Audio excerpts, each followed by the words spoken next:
तो दोस्तों चलिए बात करते हैं आज की कौन कौन सी सबसे बड़ी खबरें हैं जो आप लोगों के लिए जानना बेहद ही जरूरी है। आप वीडियो को शुरू से लेकर आखिरी तक जरूर देखिएगा। भाई साहब, बिहार में माफियाओं की उल्टी गिनती शुरू हो गई है। अब संपत्तियां कोई भी बचने वाली नहीं है इन माफियाओं की। डीजीपी विनय कुमार ने कहा है कि 400 बड़े माफियाओं की लिस्ट हम कोर्ट भेज चुके हैं, बस फैसला आने का देरी है। जिसकी संपत्ति जब्त होने वाली है और इसी के बिल्कुल ही सामने 1208 माफियाओं की दूसरी लिस्ट भी तैयार है। जैसे ये 400 का फैसला आएगा ना, ये 1208 का भी हो जाएगा। तो भू माफिया, बालू माफिया से लेकर जितने भी कुख्यात नाम शामिल है, सबका ऑर्डर मिलने का देरी है। उसके बाद कुर्की शुरू हो जाएगा। बिहार में अपराध का साम्राज्य पूरी तरीका से समाप्त हो जाएगा। यानी यूपी से ये बुलडोजर निकला हुआ अब बिहार में चलना शुरू हो गया है। लेकिन क्या आपको लगता है कि बिहार में अनंत के साथ क्या कुछ होगा कि नहीं? भाई साहब, पाकिस्तान को इतना बड़ा झटका लगा है। दरअसल ये झटका देने वाला और कोई नहीं है, यूएई है। यूएई ने वीजा पे पूरी तरीका से जो है फुल स्टॉप कर दिया है पाकिस्तान के लिए। यूएई ने अचानक पाकिस्तान के नागरिकों को वीजा ही देना बंद कर दिया।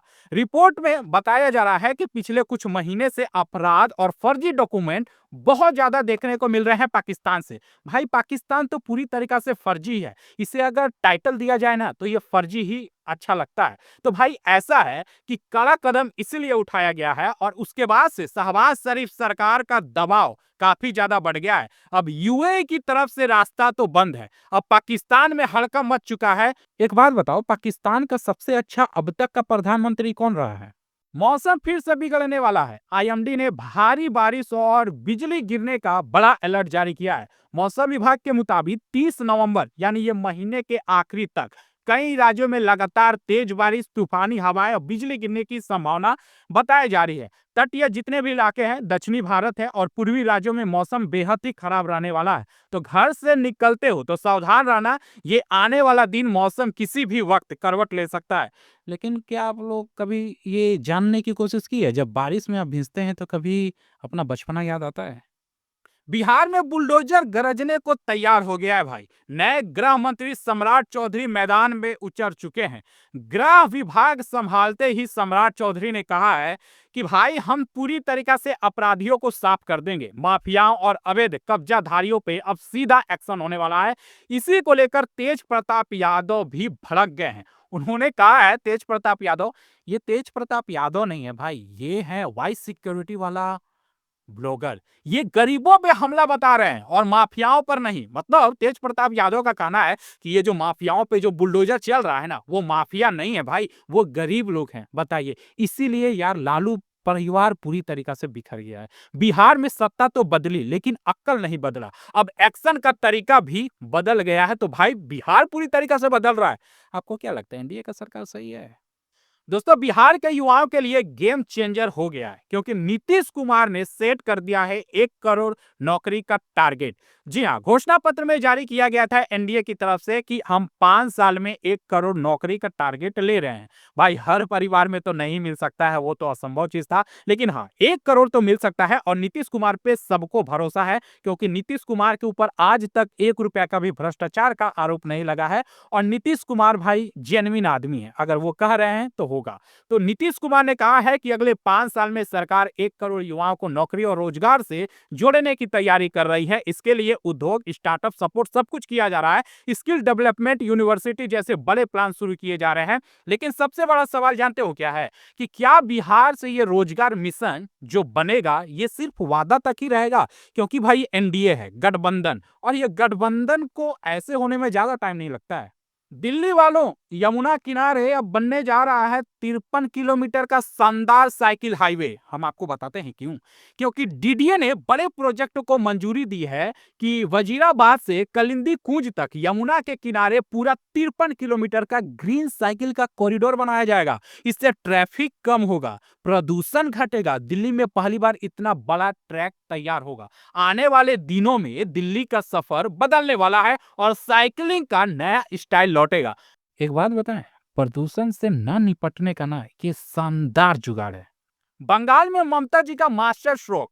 12 से ज्यादा आईपीएस अफसरों को एक झटके में ही बदल दिया है। एसआईआर प्रक्रिया के बीच सरकार ने बड़ी प्रशासनिक कार्रवाई करते हुए कई जिलों में जो एसपी है, टॉप रैंक के आईपीएस है, उन सभी अधिकारियों का तबादला कर दिया है। विपक्ष का आरोप है, जानते हैं क्या? विपक्ष तो अब कांग्रेस रहे नहीं, बीजेपी को आप कह सकते हैं। ये कदम चुनाव से पहले पुलिस कंट्रोल मजबूत करने की कोशिश की जा रही है, बीजेपी ने कहा है। अब बंगाल में पुलिस व्यवस्था की नई तैनाती और सियासी गर्मी बढ़ने वाली है। भाई ममता बनर्जी ने आखिर ऐसा क्यों किया? मैं बताऊं, क्योंकि ममता बनर्जी यार अब कोई भी कॉम्प्रोमाइज नहीं करना चाहती है, क्योंकि बिहार का रिजल्ट देख कर ना सबकी हालत खराब हो गई है। दोस्तों अभी अभी 6 सरकारी बैंक हो रहे हैं मर्ज। मर्ज क्या आपका खाता सुरक्षित रहेगा? दरअसल खबर ऐसा है ना कि सरकार छोटे सरकारी बैंकों को मिलाकर 6 बड़े बैंकों को बनाने की तैयारी में है। इनका उद्देश्य साफ है, बैंकिंग सिस्टम को मजबूत करना है, डिजिटल सर्विस बढ़ाना है। लेकिन ग्राहकों और कर्मचारियों में एक चिंता का विषय है, इस मर्ज से खाता और सेवाओं पे असर तो भाई पड़ेगा। खाता रखने वालों के लिए तो समय है सतर्क होने का, बदलाव बहुत ही करीब है। सरकारी बैंक का भाई विलय तो बहुत समय से हो रहा है। बिहार में कभी 33 तक पहुंचे थे, अब शून्य हो गए। दरअसल 2025 के बिहार के विधानसभा चुनाव में एक भी स्वतंत्र विधायक जीत नहीं पाया। इसका मतलब तो यही है, अब बिहार की राजनीति पूरी तरीका से बड़ी पार्टियों के हाथ में चला गया है। तीसरी मोर्चे और छोटे खिलाड़ियों का गुंजाइश तो लगभग आप मतलब सपाचट समझो, मतलब खत्म समझो भाई। बिहार की राजनीति अब सख्त और केंद्रित हो गया है और इंडिपेंडेंस की आवाज दब गई है। वैसे आपको क्या लगता है कि बिहार में जब लालू यादव थे तब लोगों की आवाज दबती थी कि अभी दब रही है? पाकिस्तान में भूचाल है भाई। नवाज शरीफ ने कहा है कि इमरान खान अकेला नहीं है और भी कई अपराधी हैं। अभी तो न्यूज चैनल पे सभी जगहों पे इमरान खान को जेल में ही मार दिया जा रहा है। कुछ समय पहले ऐसा हुआ था ना धर्मेंद्र जी के साथ, लेकिन वैसे इमरान खान को भी लोग अब इंटरनेट पे मार रहे हैं। लेकिन भाई ऐसा है नहीं। लेकिन खबर आप लोग ध्यान से सुन लो कि जो प्रधानमंत्री नवाज शरीफ हैं, अभी तो उसका भाई है ना बकलोल है, कुछ नहीं आता इनको, सब के सब बकलोल हैं। उन्होंने कहा है खुलकर कि केवल इमरान खान ही दोषी नहीं था, बल्कि उन्हें सत्ता में लाने वाले सभी लोग जिम्मेदार हैं। उन्हें इस बयान से पूरे पाकिस्तान की राजनीति में हलचल पैदा हो गया है। सियासत की इस जंग में अब सिर्फ नाम नहीं, पूरे सिस्टम पे सवाल उठ रहा है। लेकिन हम आपको एक मन की बात बताएं, चलो बताते हैं। पाकिस्तान का अब तक का सबसे शानदार अगर कोई प्रधानमंत्री रहा ना भाई, तो वो है इमरान खान। सच बोल रहा हूँ। बाकी सब के सब बकलोल हैं, कुछ नहीं आता उनको।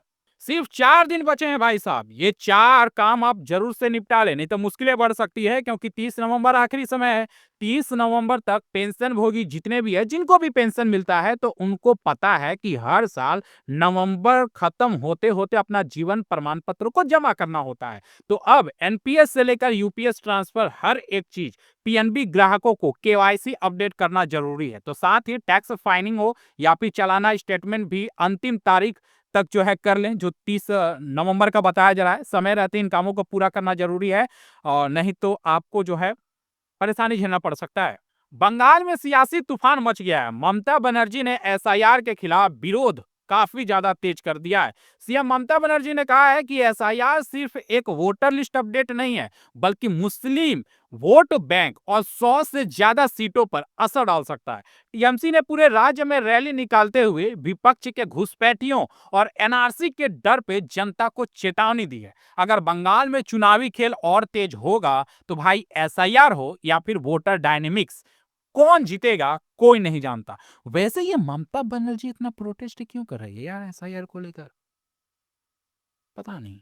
G20 में विवाद छिड़ गया है भाई साहब। ट्रंप ने साउथ अफ्रीका को अगले साल के समिट से बाहर करने की घोषणा कर दी है। आप लोग तो जानते हैं कि इस बार के G20 सम्मेलन में जो साउथ अफ्रीका में हुआ, अमेरिका इनवाइट नहीं हुआ। और अमेरिका का जो डोनाल्ड ट्रंप था वो सोच रहा था कि जब तक भाई मेरा सिग्नेचर नहीं होगा कोई भी ये सम्मेलन का सिग्नेचर नहीं कर सकता।